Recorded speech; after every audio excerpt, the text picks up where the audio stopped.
Hello everybody, my name is Aceface. I want to do a little bit of an experiment, something for just for fun. It's not really a very practical thing.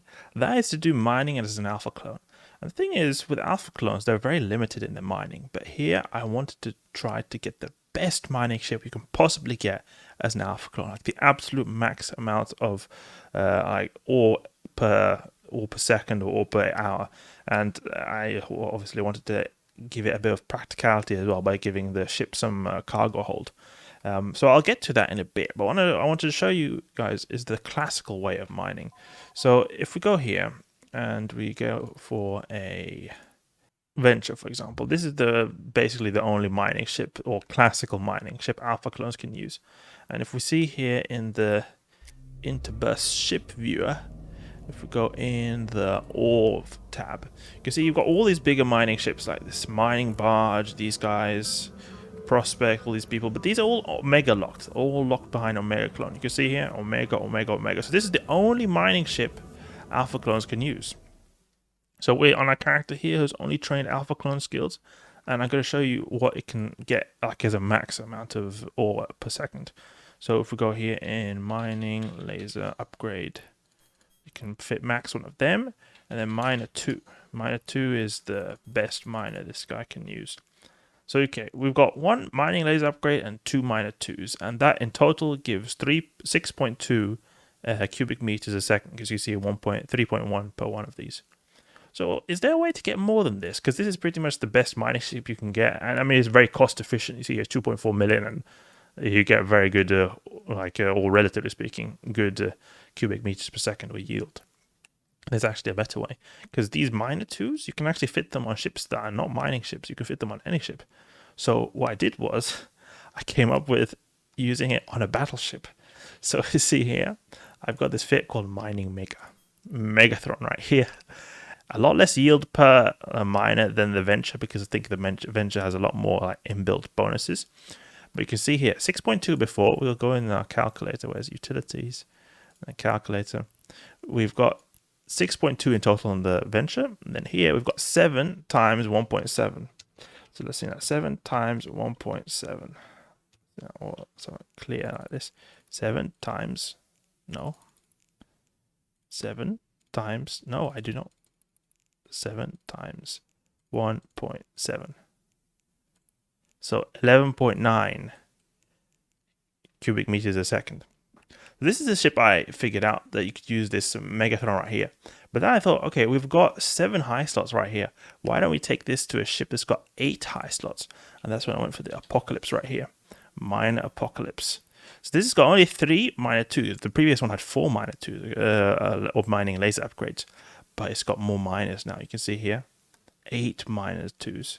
So if we go here, 8 times 1.6, because it's only got 4 of these upgrades. So times 1.6. No, this calculator is just so bad. I'm using my own one. 1.6 times 8.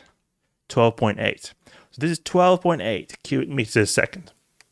So this ship, I think, is probably one of the best in terms of mining yield for an alpha clone. You got the 8 miner 2s and as many mining laser upgrades as I can fit. I think there's something where these use more CPU the more miner 2s you have. They use a lot of CPU. But like if we go here, they use a lot of CPU, these things, 100 units. I think it might have something to do with that. These cause them to use more CPU or something. See that fitting. Yeah, I think it's increased the amount of CPU they use when we have these mining laser upgrades. See here, fitting. Yeah, you see the CPU increases, so it's already 80 teraflops. Then when we put the mining laser upgrades, it consumes 100 per one of these. So that's why I'm having to use so many co-processors and Cargohold optimizations, and also a large processor overclocking unit. The reason I've got an MWD is just so that I can actually get to the rocks, because obviously I could remove this and perhaps, or not obviously, but I probably could remove all these and put another mining laser upgrade. But I mean, what's the point when you can't even get to the asteroids? Like without this MWD, 100 meters a second, it's going to take us an eternity to get to the rocks. So that's why I think it's quite important to at least have an MWD. Even if we're not cap stable, it's still alright, because we can use it for a decent amount of time. You see here the Megathron is this one over here, and we have the cargo hold as well. I increased the cargo hold with some cargo hold optimizations right here, and there's different ways you can go about this. So you see 1.1 thousand cubic meters in the total cargo hold, and the mining maker has 1.4 thousand total cubic meters. And this reason is because these expanded cargo holds, they're really good modules. They're a lot more effective than the rigs that increase in your cargo holds. So I wanted to actually just check here if it's an expanded cargo hold instead of one of these co-processors. But the thing is, the co-processors as well, just in general, the low slot modules, they give a lot of good stats over the rigs. So cargo hold, expanded cargo hold. And then if we were to move this, these optimizations, could we put another overclocking unit? Nah, even if we put another overclocking unit, we've still got 23 overloaded. So I think we'll go something like this. It's not as much cargo hold as the Megathron, but it's more mining yield but the mining yield is bigger. So we'll buy this 300 million ISK mining ship for only like 12 cubic meters a second, but that's what you get. You get double the yield as a venture. So that's the price you have to pay as an alpha clone. Otherwise, you would just go with like something like a procure or something like that. But here you are in a battleship that can mine. I guess a good thing is that we've got a decent amount of EHP, have we? Because we're in a battleship? No, actually the EHP is really bad. 37,000.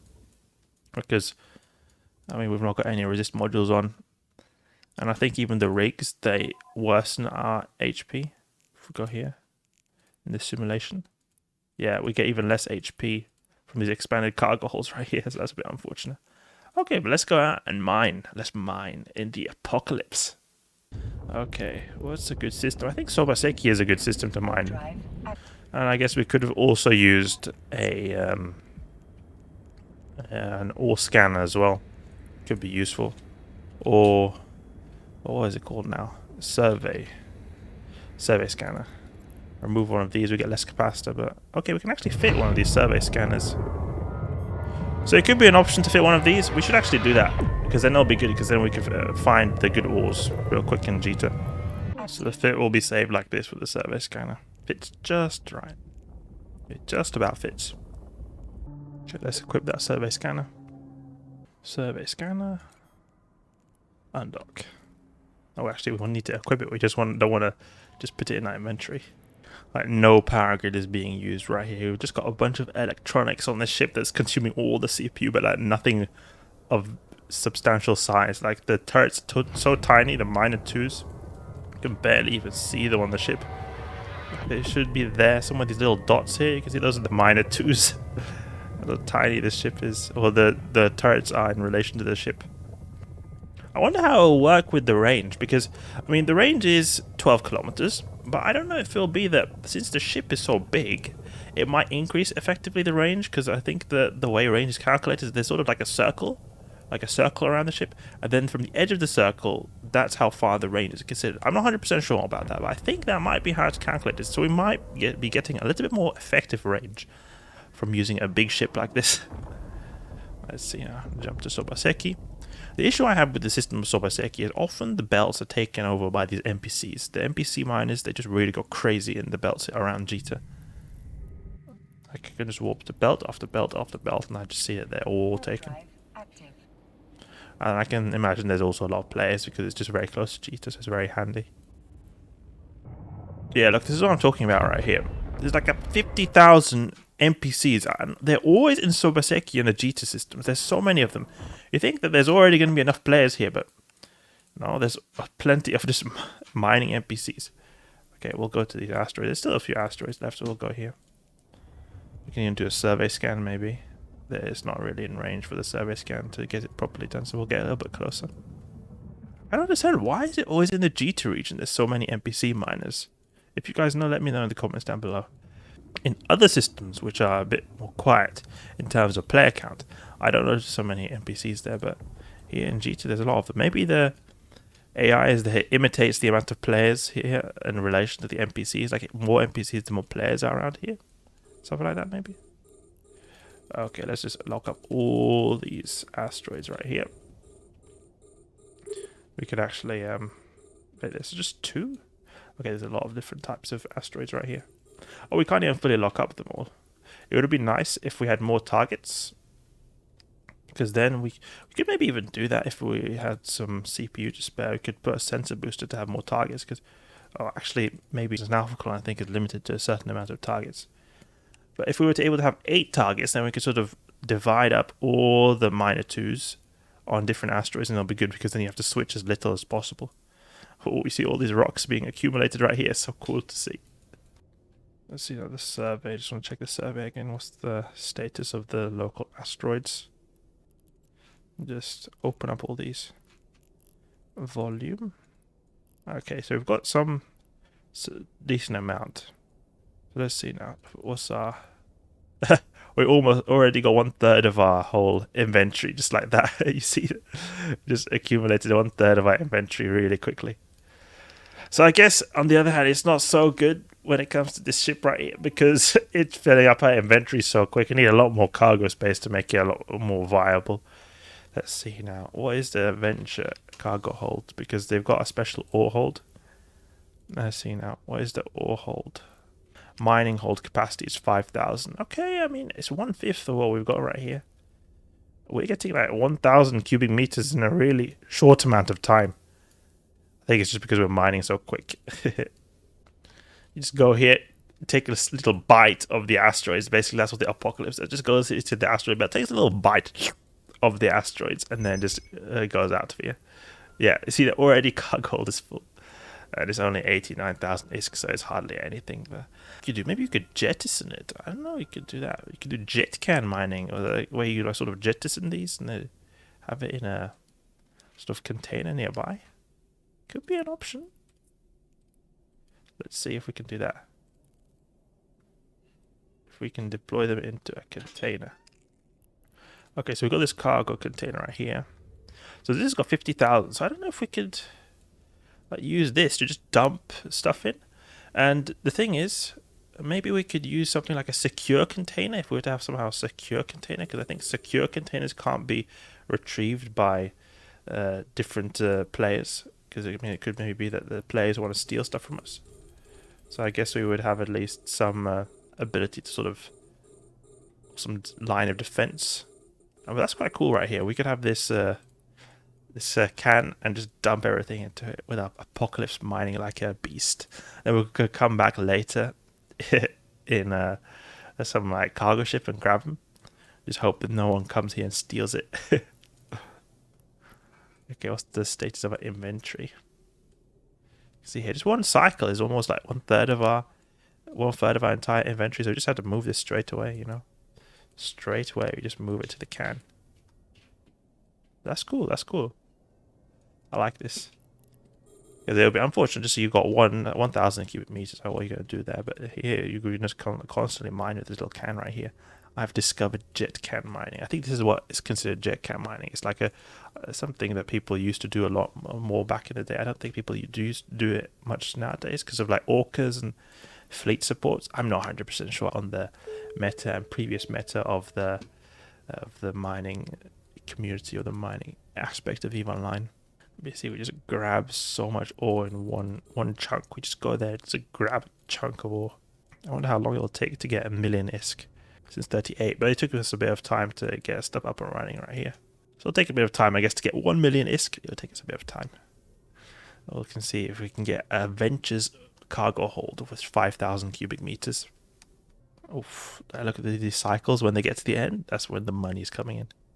And then when you're doing something like this, I guess you could also do project discovery as well. At the same time, you could just do a little bit of project discovery and you can get some extra little side ISK. So you could do a little bit of both, like a very peaceful way to earn ISK without... Oh, shit, 1,000 foot. Well, what I'm trying to get at is this is a very peaceful way to earn ISK as an alpha clone. You don't have to fight at all. You just sit here and grind away in your battleship. And you just do some project discovery, contribute a bit to research while you mine at the same time. And get you nice little crates from the project discovery rewards as well. Level up here and there. And get some nice ISK rewards at the same time. Okay, let's see now what is the amount of ore we've got right here. The cycles are still running. Cycles are still running. Here it comes. Here's all the ore coming in. Oh, one of our miners is not working. We need to get that going. This looks really cool right here. You can see all these asteroids just coming into the apocalypse because it's got so many turrets. So it looks like so much ore is coming into this ship right here. Did someone warp in right here? I heard a warp sound. No, it doesn't seem like it. Must be just NPC miners.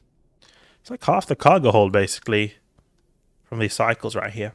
I guess if I'm using the ship with this can as like a cargo hold, I don't have to think too much about the large cargo hold optimization. So I could maybe adapt it somehow. So maybe remove this, and I could somehow put a mining laser upgrade here. But then 200. Oh, that's crazy. There's no way I can fix that with the rigs. Unfortunately, it's just the way it is. I think this next cycle, or the cycle afterwards, we'll get a full Ventures cargo hold. I think it's Veldspar that's worth the biggest amount. No, it's Viscous Pyrox series. Score die is pretty bad for the amount of units we've got. We've got 9,000 units of score die, but it's worth one of the least out of all these. Oh, it's actually not the second best. Viscous Pyrox series seems to be better. But then again, I think it's adapting. It depends a little bit on the cubic meters, because this uses more cubic meters than this. So it's similar. I noticed all these low tier ores, they tend to be similar in terms of their value per cubic meters. I think Veldspar tends to be one of the best. Can grab this. Spread out those miners.